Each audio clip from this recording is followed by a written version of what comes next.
Mais um videozinho aqui. Nesse vamos falar especialmente de leitura. Lá no materialzinho vocês vão começar vendo esse garotinho, uma animaçãozinha que vai demonstrar para vocês como a leitura pode ressignificar nosso olhar sobre as coisas, a respeito das coisas, daquilo tudo que nos envolve.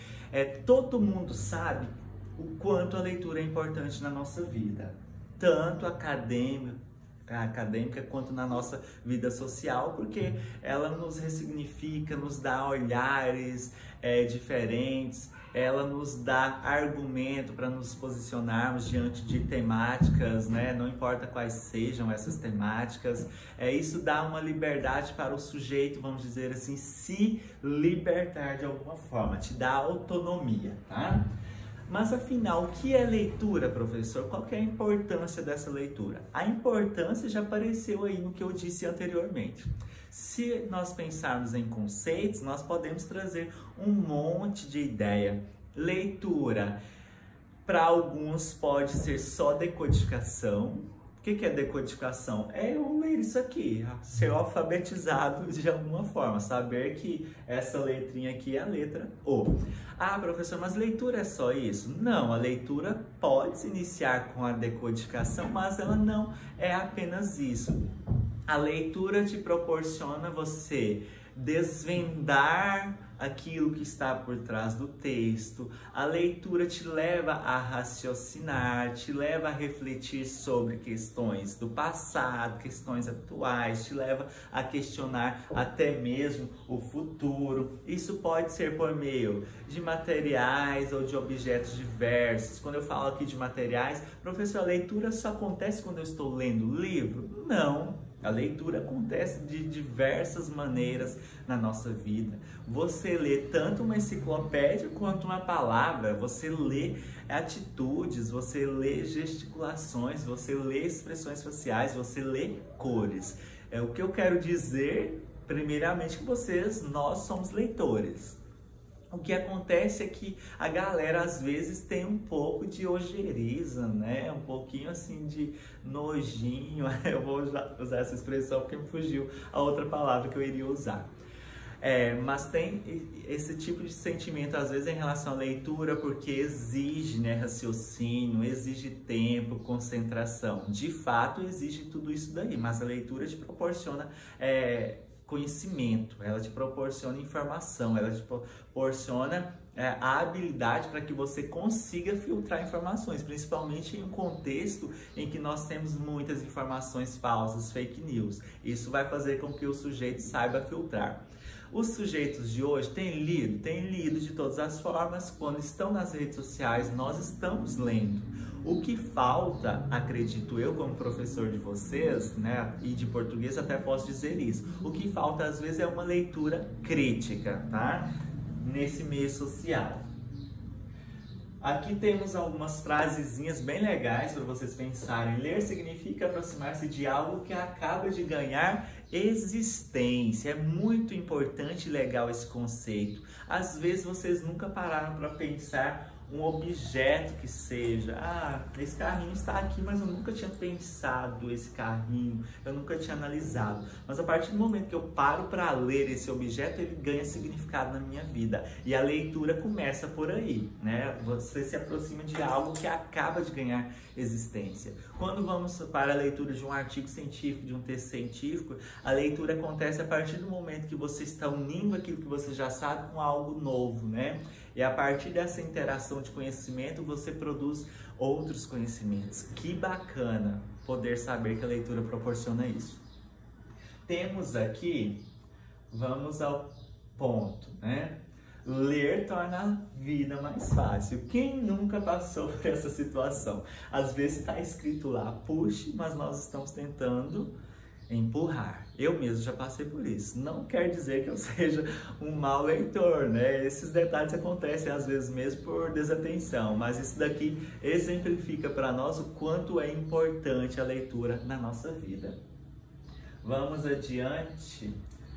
É o resultado da interação entre o que o leitor já sabe, eu disse isso agorinha, vocês vão complementar lendo essa parte aqui. Quero chegar a esse ponto e provar para vocês que nós temos tipos diferentes de leitura. 3 dos tipos que eu sempre gosto de levar os alunos a refletirem sobre eles são esses daqui. Estão no livro Que é Leitura, da Maria Helena Martins. Acredito que ele vai estar no sistema para vocês darem uma olhada. O primeiro tipo que a autora coloca ali para nós é a leitura sensorial. Ela até diz que nós, desde criancinhas até no útero das nossas mães, já produzimos algum tipo de leitura, tá? Isso tem a ver com os sentidos. Lembram dos 5 sentidos? Quando vocês ouvem minha voz, o que vocês vão fazer? Um tipo de leitura sensorial. Quando nós sentimos algum cheiro e somos levados lá para a infância, é um tipo de leitura sensorial. Se nós tocamos em alguma coisa e essa coisa é muito áspera, isso incomoda, estamos produzindo leitura, tá? Seria esse o primeiro tipo de leitura que nós fazemos enquanto seres humanos. Temos a leitura emocional, desde sempre também fazemos essa leitura emocional. Quem nunca chorou aqui lendo algum livro romântico, assistindo um filme de cachorrinho? Quem nunca aqui sofreu de amor ouvindo uma música romântica de sofrência, Marília Mendonça, Jorge Mateus?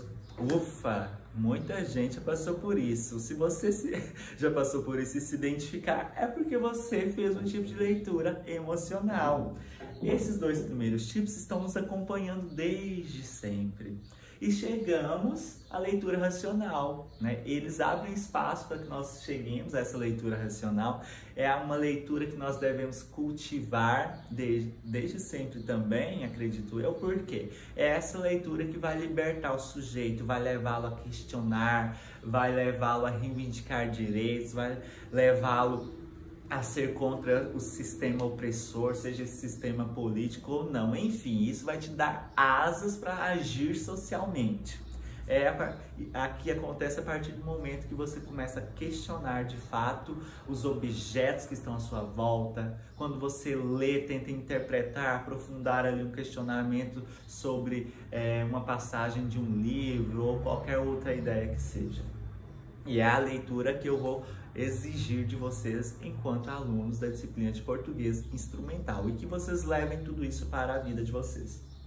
Aqui nós temos, obviamente, a noção, começa a aparecer a noção pra gente de algumas habilidades que a leitura proporciona. Se você está lendo, você vai compreender, você vai interpretar textos. E dentro de um curso acadêmico, acho muito importante que os alunos entendam como acontece o processo da interpretação, tá? Para que ele consiga usar estratégias que vão beneficiar esse estudante tanto dentro do curso e ao longo da vida dele, porque a vida precisa de mais amor e interpretação de texto.